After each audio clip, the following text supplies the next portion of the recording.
Today I'm sharing my 2024 channel update with lots of exciting news.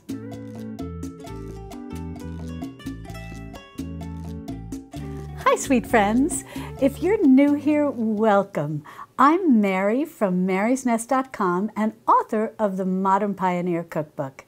And here on my YouTube channel, I teach how to make traditional nutrient-dense foods. Well, first and foremost, I want to thank you so much for your patience.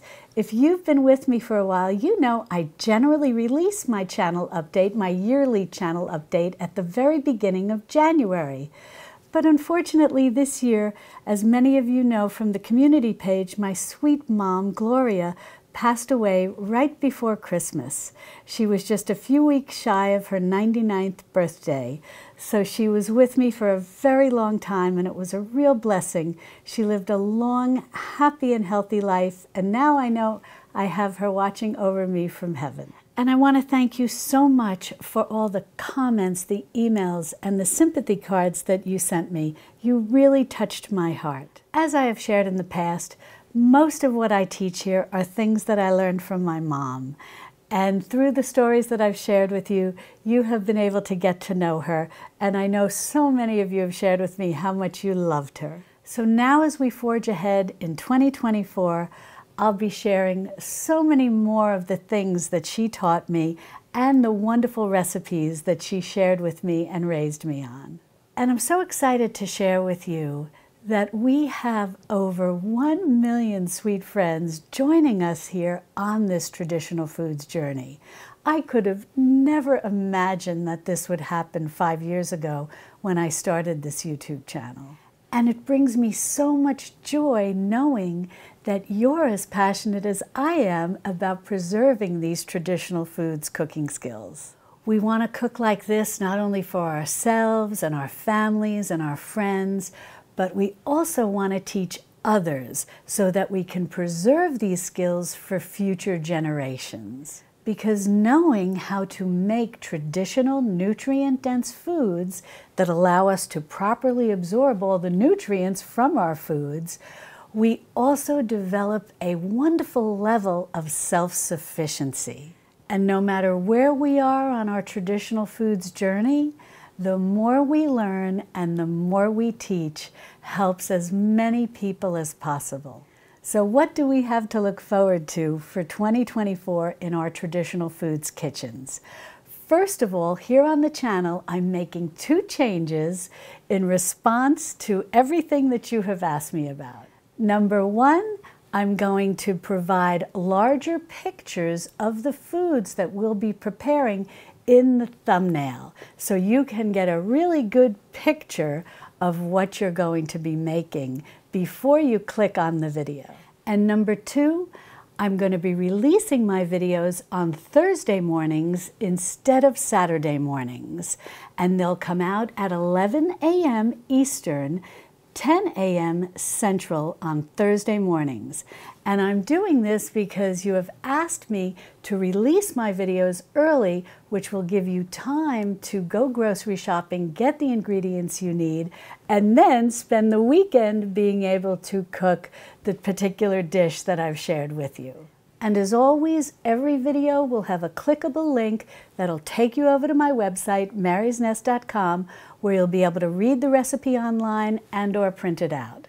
And along with the printable recipe, there's always a corresponding blog post that goes into a lot of detail, often details that I'm not covering in the video, about the particular dish that we're preparing. So always be sure to check that out, because between the video and the blog post and the printable recipe, you have a nice big picture all about the nutrient-dense food that we're making. So those are the 2 major housekeeping changes: the new thumbnails and the new release date for the videos. Now, before I go over everything we're going to be covering this year here on the channel and on my website, I just want to mention that if you're new here, or if you're at the very beginning of your traditional foods journey, I have over 600 videos for you here on the channel, along with the printable recipes over on my website, to help you get started. I have spent the last 5 years covering many aspects of how to create a traditional foods kitchen. We started with mastering the basics, where I've taught you how to make bone broth, how to culture dairy, how to ferment various foods, fruits, vegetables, beverages, how to make a sourdough starter, what I like to call my foolproof sourdough starter, how to make sourdough bread, how to sprout grains, how to make your own sprouted flour, how to render animal fats. And so that's all in a nice big playlist for you to make it very easy for you to take the building of your traditional foods journey, the building of your traditional foods kitchen, step by step by step. And these are very detailed videos. As we moved along over the last 5 years, we also spent a lot of time talking about how to stock a traditional foods pantry. And I put together for you a 36-page essential traditional foods pantry list. And now it's not just a list of foods. I also talk about why these foods are important to stock in our pantries, our traditional foods pantries. And I also have links to videos and printable recipes that show you how to use all these ingredients to make various foods and other main dish meals. And whenever I'm mentioning anything along these lines of lists or printouts, or in the case of the pantry list that we're talking about right now, I will have links in the description and in the pinned comment underneath this video where you'll be able to access everything and download them. And as part of talking about stocking a traditional foods pantry, we expanded that subject and we talked about what I refer to as the Four Corners Pantry.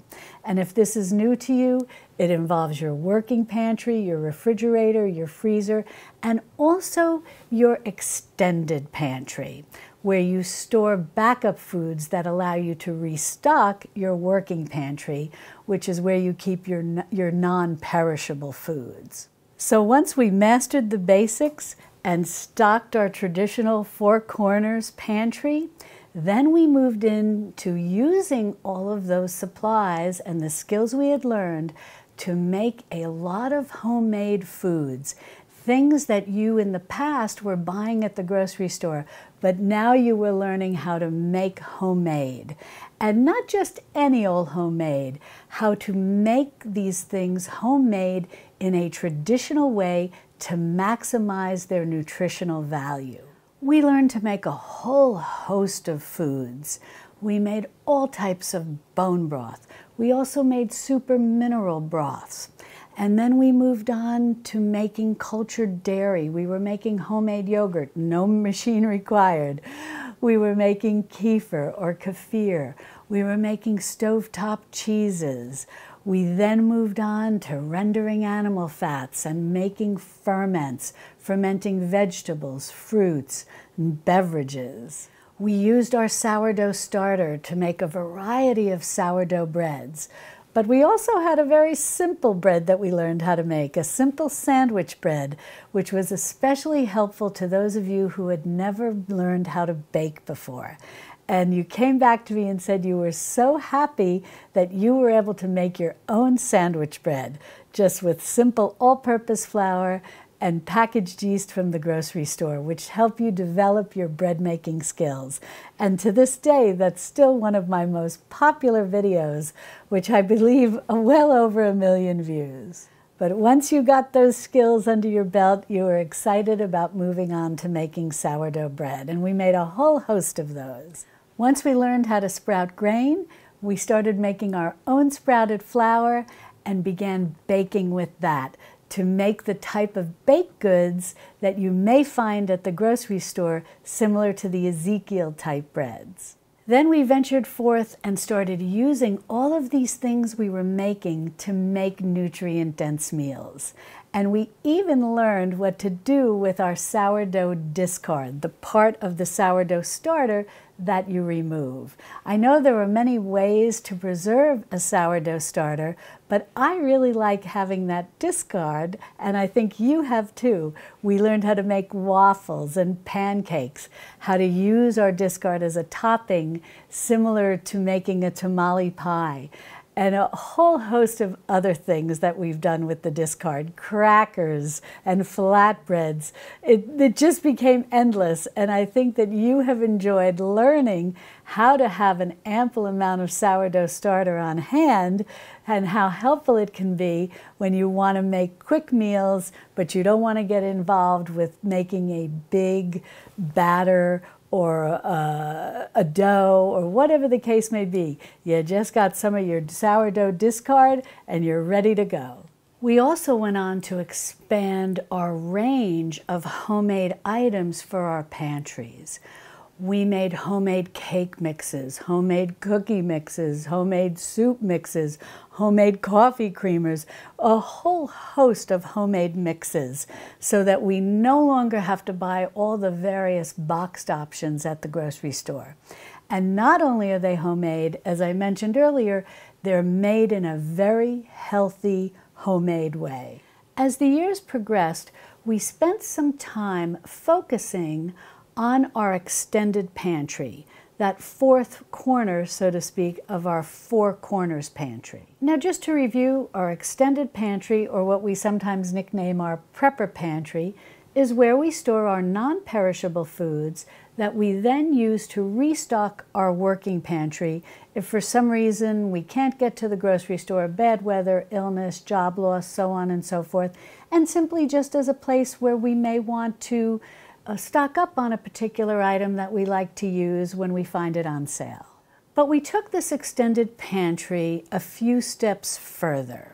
First, we created an emergency pantry where we carved out an area of our extended pantry, so to speak, where we stored 2 weeks of food that could be prepared with the right supplies in the event we did not have electricity or clean running water. And we also spent some time learning about how to carve out a section of our extended pantry that I often refer to as the healing pantry. And I taught you how to make a whole host of a variety of various herbal remedies. And in our healing pantry, we could store all the supplies we needed to make those various herbal remedies, as well as those remedies that did not need refrigeration. Now, keep in mind, I have a whole host of printouts to help you with all of this, with stocking your extended pantry, stocking your emergency pantry, stocking your healing pantry, and all of them are very easy to download and they do not require an email. And also, as the years progressed, we learned how to become home canners.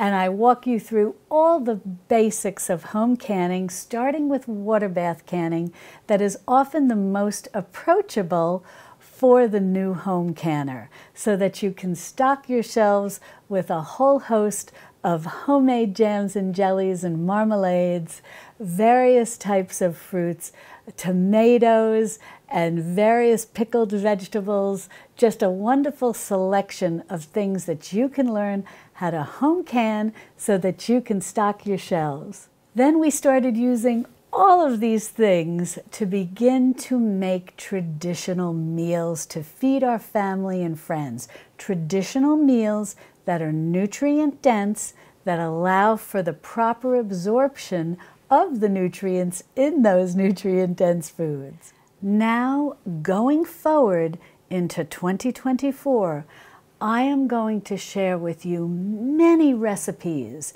that are easy to prepare, yet are very traditional, very old world, and very nutrient dense. And these recipes are going to be made the way our ancestors made them. The problem with many recipes today is that they've been modernized. Traditional recipes have been modernized. And what happens is during that modernization process, unfortunately, a lot of the ability for us to truly absorb the nutrients in those meals has been lost. Our ancestors knew how to make these foods properly. And now keep in mind, making traditional foods does not mean that there's a lot of time and energy on your part. Our ancestors were very busy, and they also didn't have modern appliances like we do. But they cooked long and slow, and they used the right ingredients, such as meat on the bone, because making sure you have those bones with your meat is crucial to absorbing nutrients properly. So we'll be making very traditional recipes in their original traditional way, but it's not going to be time consuming. I'm going to show you how to make these meals very easily and quickly. And even better, many of these dishes can be made in advance and then reheated over the next few days. And you know what? They're actually better when reheated.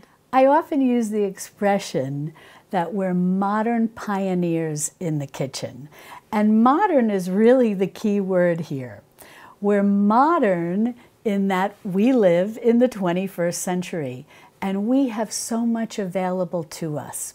So when we make traditional meals, yes, there's a little prep on our end, but the bulk of the work is going to be done by our appliances, whether it's a slow cooker, the stovetop, or an oven. And might some of us actually be cooking on a wood stove? Yes. And might others of us be using the Instant Pot? Sure.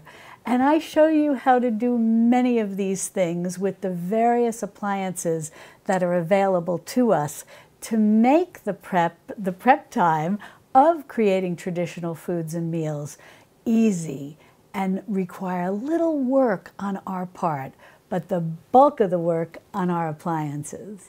So we're blessed to be modern pioneers in the kitchen as we venture on our journey creating our traditional foods kitchens. And speaking of being modern pioneers in the kitchen, if you're new here, as I mentioned at the very beginning of this video, I have a cookbook. It's my first cookbook. It's called the Modern Pioneer Cookbook, and the subtitle is Nourishing Recipes from a Traditional Foods Kitchen. And I have a video where I walk you through the entire book, chapter by chapter, so you can really see what's in it. And it's much more than a cookbook. It's a manual for teaching all of the traditional skills that you need to create your traditional foods kitchen. It's something that you can actually have a hard copy of and put on your bookshelf. And the good news is that it's already in its second printing. It's been so popular. You can find it at all of your basic retailers that sell books, and you can also find it online. And yes, it's also available internationally. And I'll be sure to put a link in the description and in the pinned comment below where you can find out more about the book. And I can't begin to thank you for all of the 5-star comments you have left me across the internet, whether you bought your book at Amazon or Barnes or one of the other book retailers online, or you're over at Goodreads and you've left me a review there. All of these 5-star reviews have warmed my heart so much, along with the comments that you absolutely love the book. You love the large print and you love the photographs, and that brings me a lot of joy, in addition to loving all the detail that I put in it, because I really put my heart and soul into creating that book for you so that you could have a hard copy of something beyond the internet, but an actual hard copy that you could put on your bookshelf. And when you've told me that you keep it on your bookshelf next to Nourishing Traditions, that just really makes my day. And I also want to share with you that I created the Modern Pioneer Cookbook curriculum along with an actual curriculum developer named Jamie O'Hara.